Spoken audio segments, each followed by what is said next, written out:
갈릴리에서 고기 잡으러 잔뼈가 굵은 베드로가 밤새도록 그물질을 했습니다. 하지만 고기 한 마리 잡지 못해 허탈한 마음으로 호숫가에서 빈 그물을 씻고 있었습니다. 이것은 비유컨대 마치 공장에서 일감이 없어서 기계를 쉬고 있는 것과 같습니다. 시장 점포에서 찾아오는 손님 한 명도 없이 화리를 날리고 있는 것과 같습니다. 이력서를 수백 통 썼는데도 아직도 취직하지 못하는 젊은이들의 가슴과 비슷한 것입니다. 노력이 부족한 게 아닙니다. 할 것 다 해봤습니다. 정말 죽으라고 노력했습니다. 그런데도 손에는 쥔 것이 아무것도 없었다는 것입니다. 그런 처절한 순간에 예수님께서 그를 찾아오신 것입니다. 뭔가 잘 될 때에 사람들은 우리에게 몰려들게 마련입니다. 돈 있고 건강하고 힘 좀 있을 때, 인기 있을 때 옆에 친구들도 참 많이 몰려옵니다. 하지만 일이 잘 풀리지 않게 되면 가졌던 것 하나씩 둘씩 잃고 힘없고 돈 없게 되면 사람들은 하나 둘 점점 내 곁을 떠나가고 맙니다. 이것이 바로 세상의 인심이 다 그런 거죠. 하지만 예수님은 우리가 실패했을 때 우리를 찾아오시는 사랑의 하나님이십니다. 믿으세요? 우리가 더 이상 희망이 없다고 포기하고 절망에 빠졌을 때 예수님께서는 우리에게 찾아오셔서 우리를 새롭게 하시고 힘을 주시는 분이십니다. 로마서 5장 8절에 이렇게 말씀합니다. 우리가 아직 죄인 되었을 때에 뭐라고요? 우리가 아직 죄인 되었을 때에 그리스도께서 우리를 위하여 죽으심으로 하나님께서 우리에게 대한 자기의 사랑을 확증하셨느니라. 우리가 의인이었을 때 예수님이 죽으신 게 아닙니다. 우리가 죄가 무엇인지도 모르고 죄를 먹고 마시면서 하나님조차 알지 못하던 그 시절에 예수님께서는 우리의 죄값을 치르시고 죽으셨다는 거죠. 야곱이 언제 하나님을 만났습니까? 부모님 밑에서 사랑받던 시절, 호시절에 만난 게 아니라 집에서 쫓겨나서 광야에서 돌베개 베고 잠을 청하던 그 밤에, 그 처절한 밤에 하나님을 만납니다. 모세가 언제 하나님을 만났습니까? 애굽에서 부귀영화를 누리던 시절이 아니라 미디안 광야에서 냄새 나는 양떼들을 뒤쫓던 목자 시절에 만났습니다. 우리가 평안할 때보다 실패했을 때, 모든 것이 내 마음대로 내 뜻대로 되지 않을 그때 하나님께서는 우리에게 다가이 오셔서 우리를 만나 주시는 것입니다. 오늘 혹시 밤새도록 허탕치고 빈 그물을 씻던 베드로처럼 그렇게 처절한 마음으로 이 예배 가운데 오신 분이 있으십니까? 나름 최선을 다했는데 정말 죽도록 노력했는데 아무런 소득 없이 빈손으로 오늘 이 아침 예배 가운데 참여하신 분들이 혹시 있으십니까? 실패했습니까? 정말 다 포기해버리고 싶습니까? 가정과 직장에 여러분 문제가 있습니까?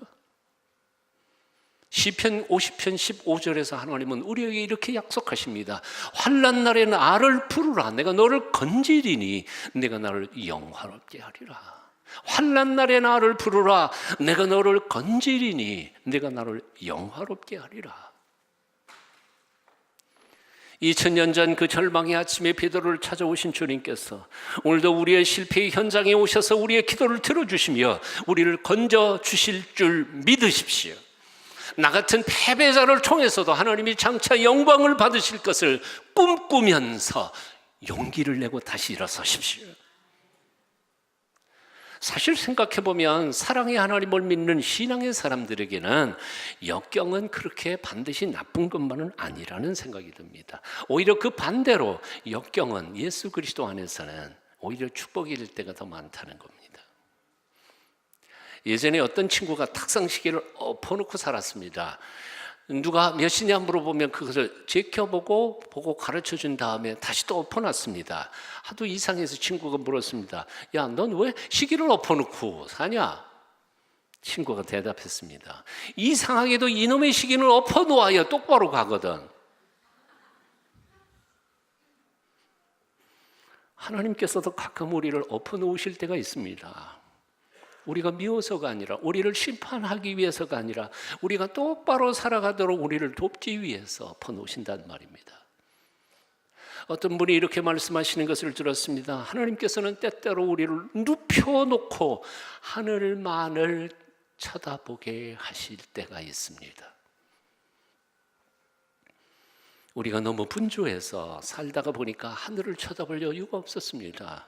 그래서 가끔은 우리로 하여금 하나님 나라를 바라보도록 병원 침대에 눕혀버리는 때가 있더라는 거예요. 하나님만 바라보도록. 하나님은 우리를 너무너무 사랑하셔서 병원 침대에 눕혀놓고서라도 우리가 땅만 바라보고 살지 못하도록 하시는 사랑의 아버지이십니다. 가끔은 하늘을 올려다보며 살도록, 가끔은 당신을 생각하고 당신을 만나 영생을 회복하게 하시려고 가끔씩 하나님은 우리를 그렇게 반드시 눕혀버리실 때가 있다는 거죠. 그러므로 사랑하는 여러분, 오늘 여러분의 눈이 하늘로 향하게 되시기를 축원합니다. 여러분의 마음의 눈이 열려 예배 가운데 영으로 오시는 예수 그리스도를 만나 뵐 수 있게 되기를 축원합니다. 여러분의 실패의 자리가 영광스러운 주님을 만나는 놀라운 축복의 자리가 되시기를 축원합니다. 이 세상의 친구들 날 버려도 나를 사랑하는 이 예수뿐일세. 예수 내 친구 날 버리지 않네. 온 천지는 변해도 날 버리지 않네. 검은 구름 덮이고 광풍이라도 예수 나의 힘되니 겁낼 것 없네. 괴로운 일 당해도 낙심 말아라. 영원한 주 능력이 붙으시겠네. 아멘. 찬양 같이 해보실까요? 같이 찬양하십시다. 394장입니다. 이 세상의 친구들 나를 버려도 나를 사랑하는 예수뿐일세. 같이 찬양해 보시죠. 뜻을 생각하면서. 남들이 찬양하는 거 듣기만 하지 마시고요.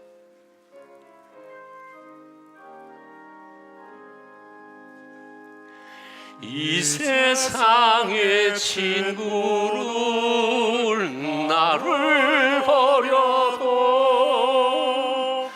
나를 사랑하는 이 예수뿐일세. 예수 내 친구 날 버리지 않네. 온 천지는 변해도 날 버리지 않네. 검은 구름 덮이고 광풍이라도 예수 나의 힘 되니 겁낼 것 없네. 예수 내 친구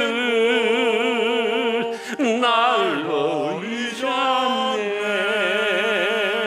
온 천지는 변해도 날 버리지 않네. 괴로운 일 당해도 낙심 말아라. 영원한 주 능력이 붙드시겠네. 예수 내 친구 날 버리지 않네. 온 천지는 변해도 날 버리지 않네. 아멘, 아멘, 아멘. 오늘 말씀을 보면 전문 고기잡이인 베드로에게 예수님께서 충고하고 계심을 봅니다. 깊은 데로 가서 그물을 내려 고기를 잡아라. 묻습니다. 예수님의 직업이 뭐였죠? 목수입니다. 베드로의 직업은요? 어부였습니다. 그런데 목수이신 예수님께서 전문 어부인 베드로에게 고기 잡는 법을 가르쳐주고 있는 것입니다. 게다가 그 밤 고기 잡기에는 이미 날이 새버렸습니다. 따라해 보실래요? 날 샜다. 날 샌 거예요. 밤고기 잡기에는 이제 때가 이미 늦은 거예요. 시몬은 이미 그물을 씻어놓고 있었습니다. 그런데 젊은 목사가 나타나서 다시 깊은 데로 가서 그물을 던지라고 권면하고 있습니다. 평생 어부로 살아온 자존심이 허락지 않은 일이고, 경험을 통해 봐도 그렇게 해서 고기를 잡을 가능성은 전혀 도무지 없었습니다. 그럼에도 불구하고 시몬 베드로는 이렇게 말합니다. 선생님이요, 우리들이 밤이 맞도록 수고하였을 때 얻은 것이 없지만, 한번 따라해 보시죠. 말씀에 의지하여 내가 그물을 내리리이다. 자신의 경험을 포기한 것입니다. 자신의 전문적 지식도 다 포기해버렸습니다. 자신의 실력도 자존심도 체면도 예수님의 그 말씀 한마디에 다 내던져버렸습니다. 그랬더니 놀랍게도 밤새록 잡아도 고기 한 마리 잡히지 않던 그 그물에 엄청난 물고기들이 몰려든 것입니다. 급하게 다른 배까지 불러 고기를 치느니 두 배가 한꺼번에 잠길 만큼 꽉 차게 되었다고 기록하고 있습니다. 시몬 베드로의 조건 없는 순종을 통하여 예수님께서 기적을 행하신 것이었습니다. 우리의 순종, 그것은 하나님의 기적의 통로입니다. 다시 말씀드립니다. 우리의 순종, 그것은 하나님의 기적의 통로입니다. 하나님의 기적이 언제 나타날까요?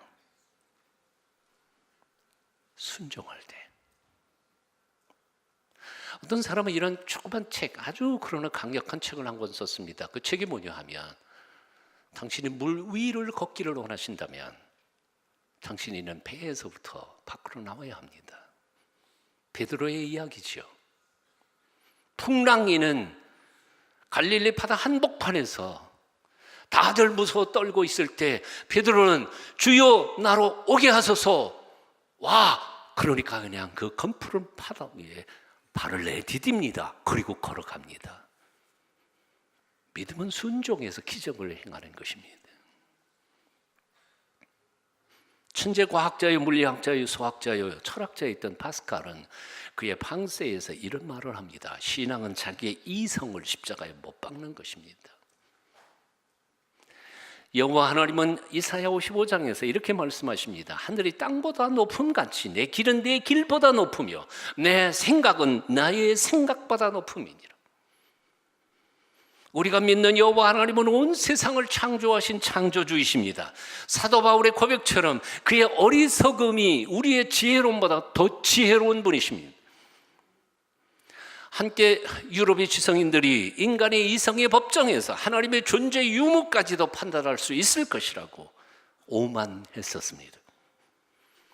심지어 시간만 주어지면 과학 문명의 발달로 인간은 스스로 지상 천국을 만들어낼 수 있을 것이라고 호언장담했습니다. 하지만 1차 세계대전, 2차 세계대전을 치르면서 오만한 인간의 지성이, 그리고 과학 문명의 발달이 얼마나 무서운 세상을 만들어내는지를 그들은 절실히 느꼈습니다. 체험했습니다. 그러면서 그들은 허무주의에 빠졌습니다. 희망을 잃어버렸습니다.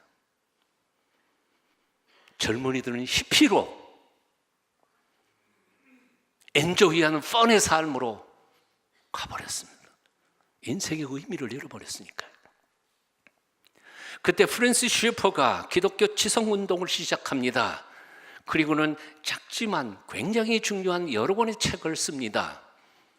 이성으로부터의 도피, Escape from Reason, 말씀하시며 존재하시는 하나님, He who is there and not silent, 침묵하지 않으시는 하나님.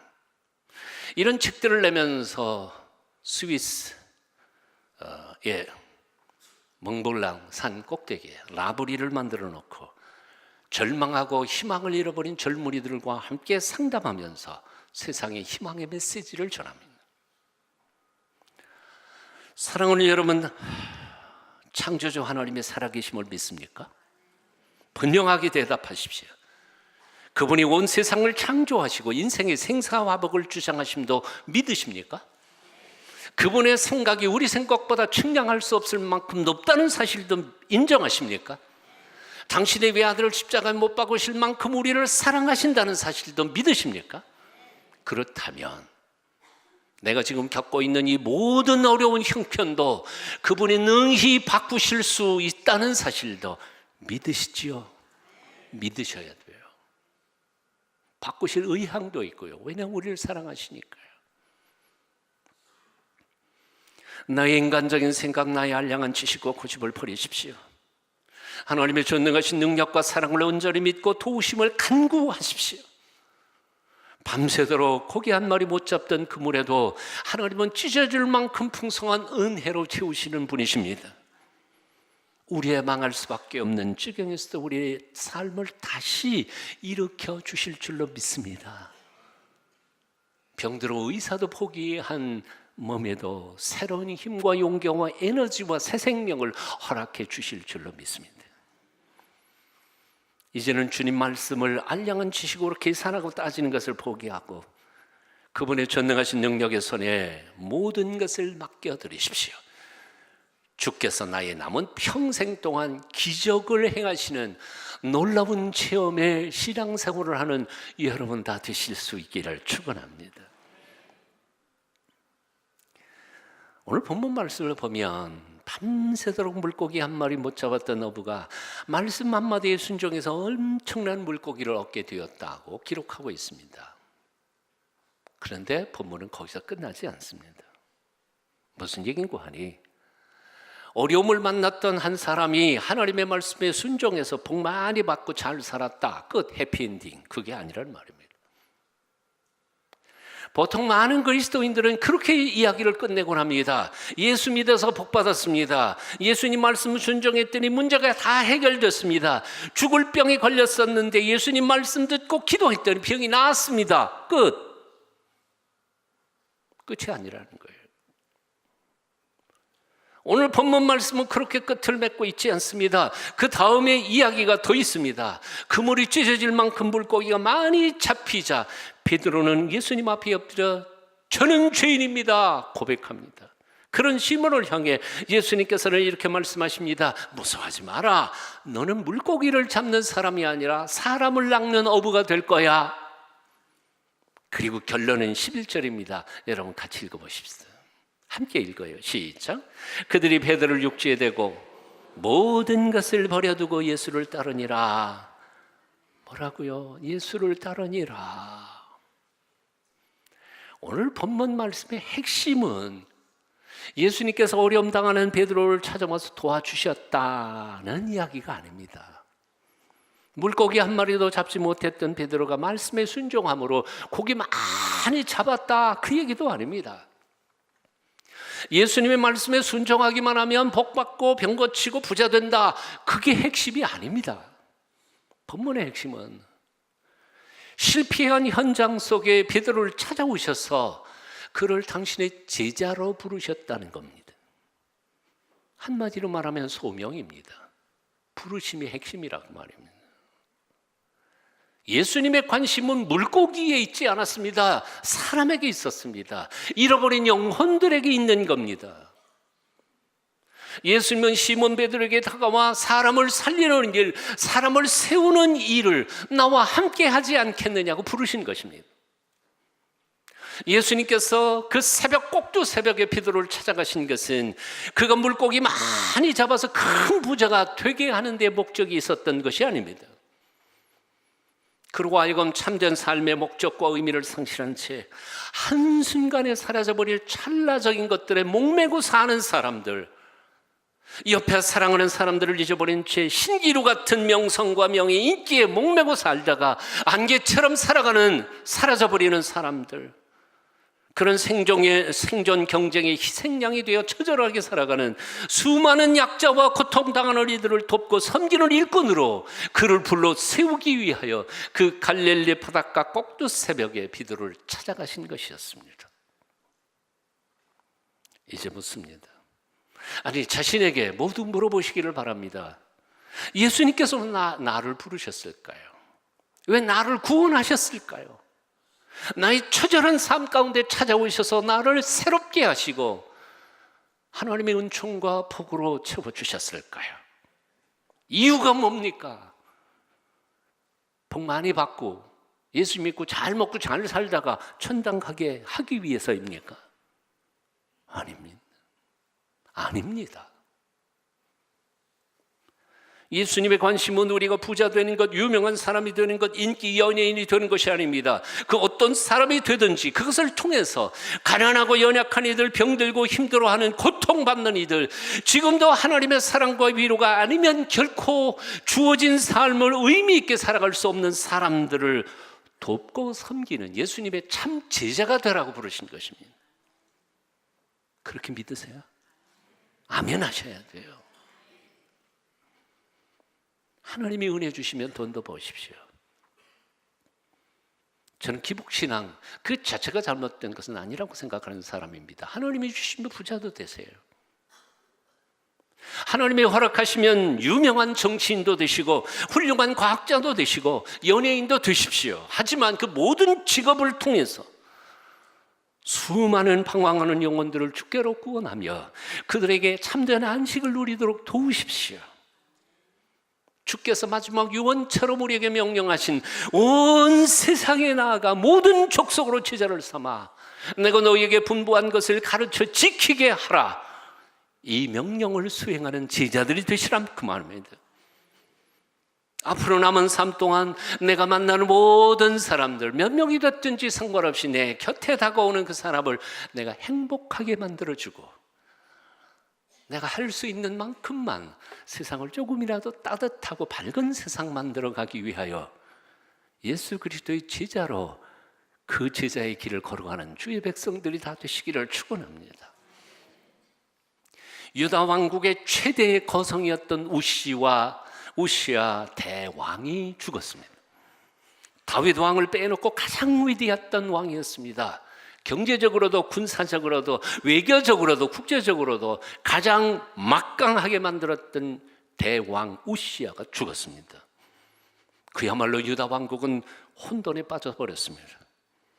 모든 백성들이 희망을 잃고 두려움에 쌓였습니다.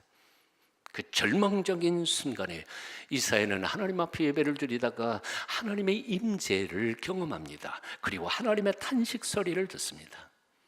누가 우리를 위하여 갈고, 누가 이 우둔한 내 백성의 마음을 깨우치고 저들을 새 삶을 살게 도와줄꼬.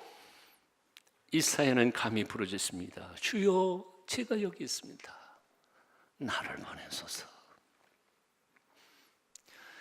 2000년 전 예수님께서 두루 다니시며 복음을 전하며 병들고 연약한 이들을 고치셨습니다.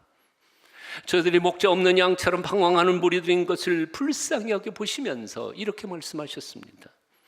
추수할 것은 많되 일꾼이 적으니 그러므로 추수하는 주인에게 청하여 추수할 일꾼들을 보내 주소서 하고 기도해라. 왜 살죠? 왜 신앙생활 합니까? 이 부르심이 들리지 않으십니까? 한 사람이 아프리카 아이들의 비참한 실상을 찍은 다큐멘터리를 보았습니다. 보다가 너무너무 불쌍해서 통곡하며 엎드렸습니다. 하나님, 어떻게 저렇게 처절한 삶이 있을 수 있단 말입니까? 그는 기도 중에 겟세마네 동산에서 예수께서 아버지의 명령 앞에 순종하기를 결단하는 환상을 봅니다. 그리고는 찬양 시를 하나 씁니다. 그리고 거기다 곡을 붙였습니다. 이권희라고 하는 프로듀서, PD, 사명이라고 하는 작품입니다. 주님이 홀로 가신 그 길 나도 따라가오. 모든 물과 피를 흘리신 그 길을 나도 가오. 험한 산도 나는 괜찮소. 바다 끝이라도 나는 괜찮소. 죽어가는 저들을 위해 나를 버리길 바라오. 아버지, 나를 보내주오. 나는 달려가겠어. 목숨도 아끼지 않겠어. 나를 보내주오. 세상이 나를 미워해도 나는 사랑하겠어. 세상을 구원할 십자가 나도 따라가오. 생명을 버리시면서까지 나를 사랑한 당신, 이 작은 나를 받아주오. 나도 사랑하오. 요즘 저와 함께 CBS All for One 패널로 동참하고 있는 CCM 가수 동방현주 씨가 사실 이 곡을 최초로 받고 녹음을 합니다. 그리고 발표했습니다. 이것을 발표하고 3개월 동안 시달렸다고 그래요. 이 찬양 가사가 자기의 마음을 후벼 파고 들어오는데 나는 그렇게 대답할 수 있을까? 도저히 대답할 수 없는 자기 자신을 들여다보며 이런 찬송 내가 계속 불러야 됩니까? 3개월 만에 주님, 분명하고 똑똑하게 대답할 수는 없어도 주께서 가라시는 데까지 가겠습니다. 눈물로 고백하자 자유함과 평안함을 주셨다고 합니다. 사랑하는 여러분, 예수님께서 나를 위해 기꺼이 죽으신 것을 믿으십니까? 하나님의 은혜가 아니고는 이 세상 누구도 구원받을 수 없다는 사실도 믿으십니까?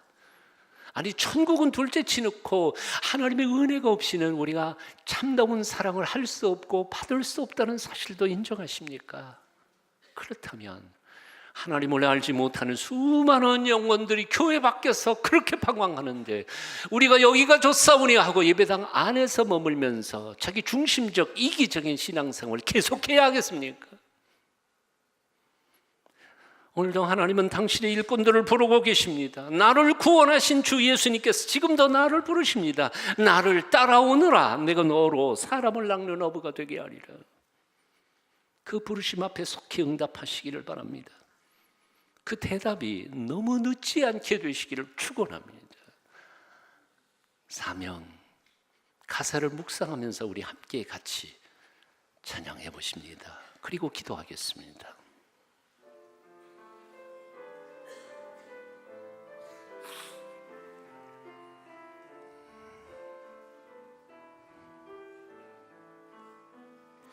주님이 홀로 가신 그 길 나도 따라가오.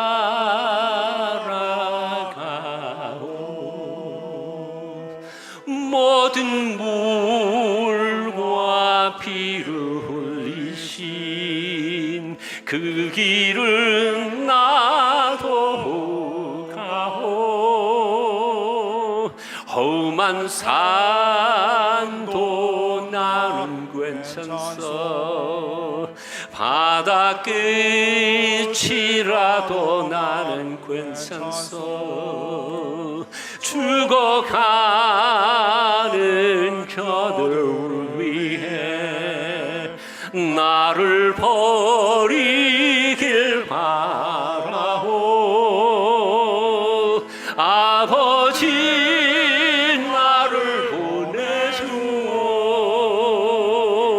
나는 달려가겠어.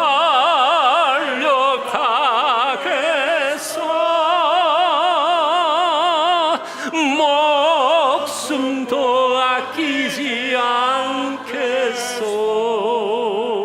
나를 보내주오.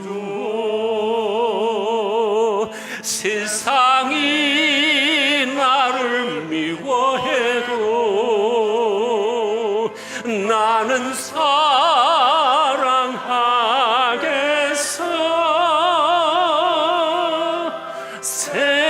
세상을 구원할 십자가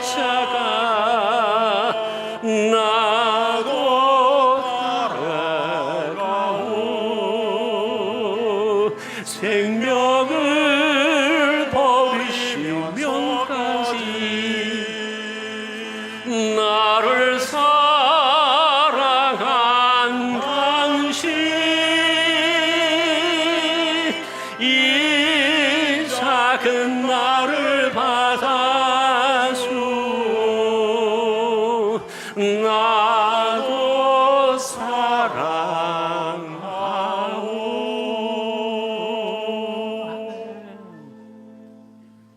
죽을 힘을 다해 노력했는데도 빈손으로 주저앉을 수밖에 없는 그 순간에도 주님께서 우리의 곁에 계셔서 우리를 돕고 계심을 믿고 절망하지 않도록 우리에게 믿음을 주시옵소서. 그 역경을 통하여 우리를 사명자로 부르시는 주님의 음성을 듣고 주신 사명 잘 감당하며 한평생 살아갈 수 있도록 우리를 온전한 제자로 만들어 주시옵소서. 예수님 이름으로 기도합니다. 아멘.